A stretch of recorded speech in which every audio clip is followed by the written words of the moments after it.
রাম নারায়ণ রাম। নেতাজি সুভাষচন্দ্র বসুকে অনেক মানুষ নিজের আদর্শ রূপে মানেন।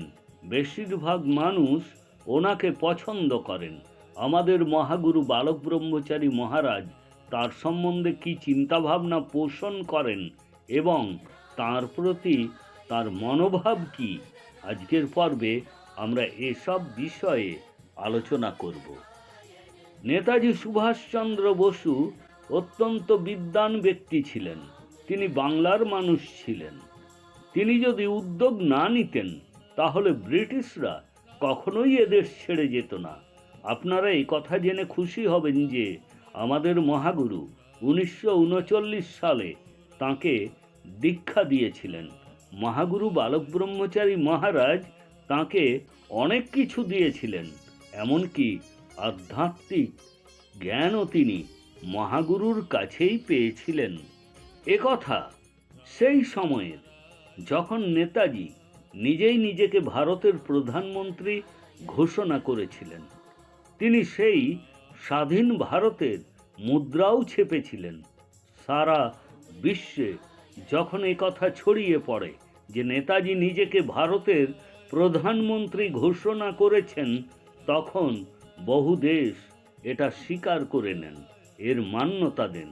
কিন্তু জার্মানি, রাশিয়া এবং জাপানের সমর্থনে ব্রিটিশ ও আমেরিকা তা অস্বীকার করে, কারণ তারা জানত যে নেতাজি একজন সাহসী, সৎ এবং শক্তিশালী ব্যক্তিত্ব। নেতাজি যদি আজাদ হিন্দ ফৌজ গঠন না করতেন, যদি ব্রিটিশদেরকে আক্রমণ না করতেন, তাহলে ব্রিটিশরা কখনোই এদেশ ছেড়ে যেত না। আমাদের স্বাধীনতার জন্য নেতাজি গুরুত্বপূর্ণ ভূমিকা পালন করেছেন। আমরা যদি সন্তান দলের কথা বলি, তবে এই পৃথিবীতে, মহাকাশে, এই মহাসৃষ্টিতে, সমগ্র মহাবিশ্বে যা কিছু আছে, যেমন অসংখ্য গ্রহ, নক্ষত্র, জীব, উদ্ভিদ, অণু, পরমাণু, সবই সন্তান দলের অন্তর্ভুক্ত। যেখানেই জীবন্ত প্রাণী আছে তারা সকলেই সন্তান দল পরিবারের সদস্য।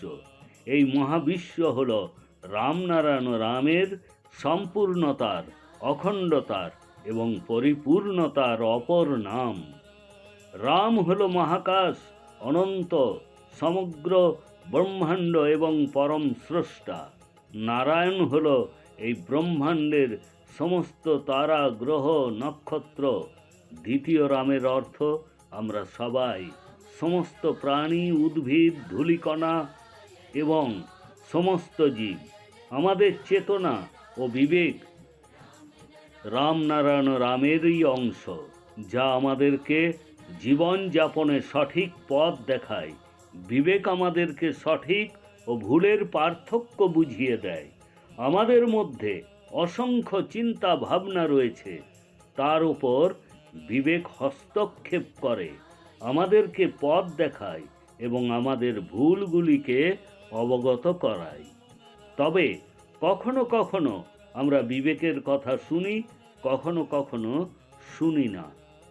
এর পরিণামস্বরূপ আমরা ভুল কাজ করি এবং দুর্ঘটনা ঘটে, যা আমাদের জীবনের ব্যর্থতা।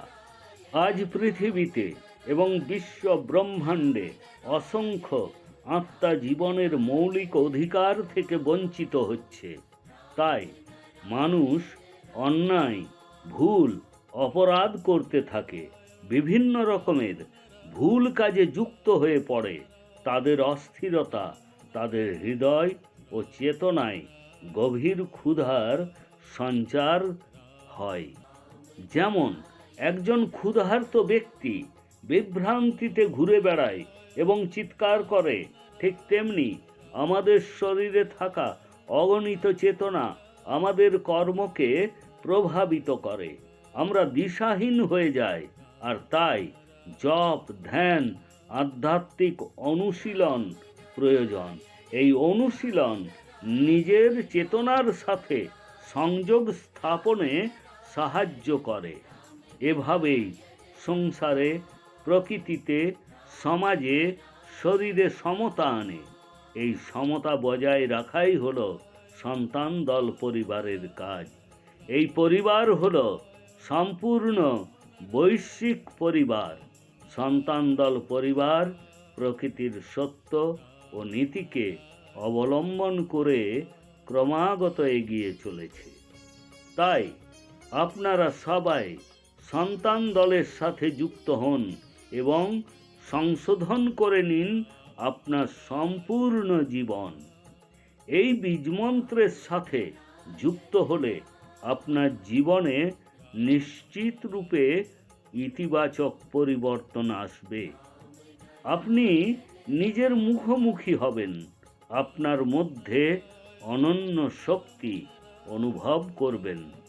জীবনের সারমর্ম হল রাম নারায়ণ রাম।